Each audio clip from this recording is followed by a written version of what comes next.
Hello, this is Brighton TV and this is the match preview for Brighton vs West Brom. And last week versus Palace, it was so frustrating to watch. They scored their only shot and that was an extremely cheap penalty. I don't think it should have been a penalty. It was a really slight pull and the player went down and then they scored from it. And then from that, we ended up having to chase the game.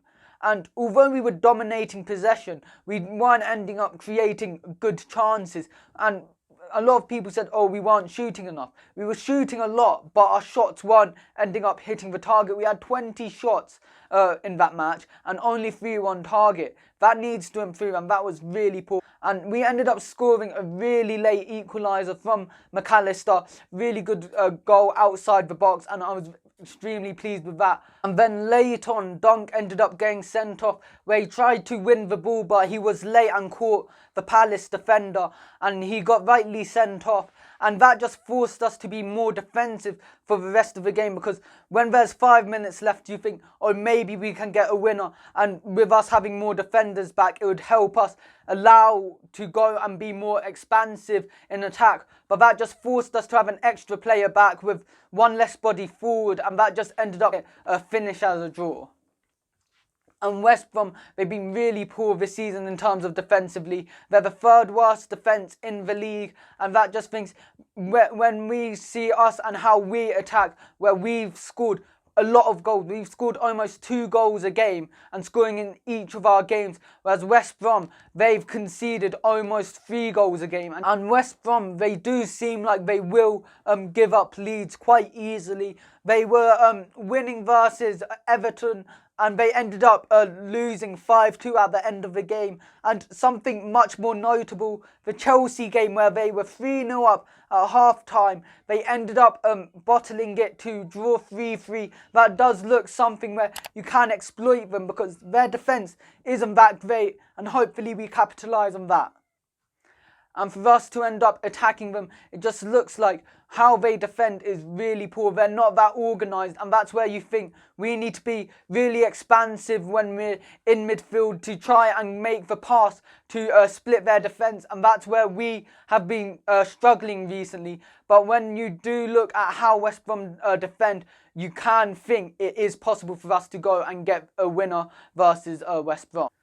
And West Brom have scored 5 goals this season, and most of them goals have either been on the counter-attack or from a set piece, and that's where our weaknesses are. We typically concede from a counter-attack or for a set piece, and that's where we really need to improve, and we really can't be dropping points versus West Brom. We need to get the 3 points versus them. And when we played them last time at the Amex, we ended up winning 3-1, which is our first win in the Premier League back in 2017. Hopefully we get a similar result this time. And how West Brom, I think they'll probably play a much more defensive style, try and get a counter-attack goal. And that's where we need to go and be a lot more creative. And my lineup for this game, I think will be a 3-5-2. And in goal, I think it will be Ryan with a back 3 of Burn, Webster and White. And White, I thought he had a really good game versus Palace. He was good in the defensive midfield role, but I think he simply has to play as a centre-back again due to Dunk being suspended. And Burn, I think he gives us something else. He gives us the ability to defend set pieces better due to his height. And when we're attacking set pieces, with simply Burn there, it looked like we were targeting him. We were ending up whipping the ball into the box to try and get him when it was set pieces instead of making it go round to the back. And that looks a lot better when we do that in terms of being direct and trying to force an error. And that's where I think it could be key for us versus West Brom. And the wing backs, I think, will be March and Lamptey. We don't really have any depth there, which is a problem. But I think them two are 2 really good players and they simply have to start.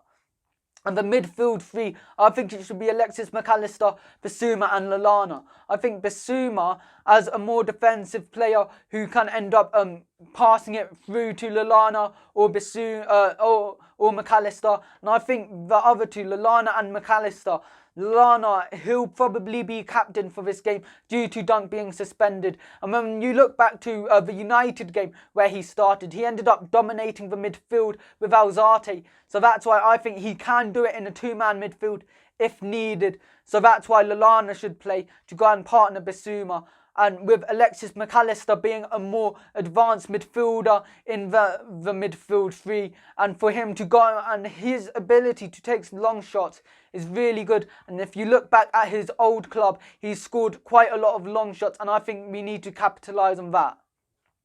And the front two, I think, will be Maupay and Danny Welbeck. And we recently signed Welbeck. And from how Potter was talking about him, it does seem like Welbeck will start. And he does give us something different compared to our other players. He's really tall compared to the other strikers we have. And he'll give us that target man type of player, which we can use versus a deeper team. And my score predictions for this game, I think, will be 3-0 to Brighton. And I think the scorers will be Maupay, Webster and Lallana. Don't forget to like and subscribe to Brighton TV and follow us on Instagram.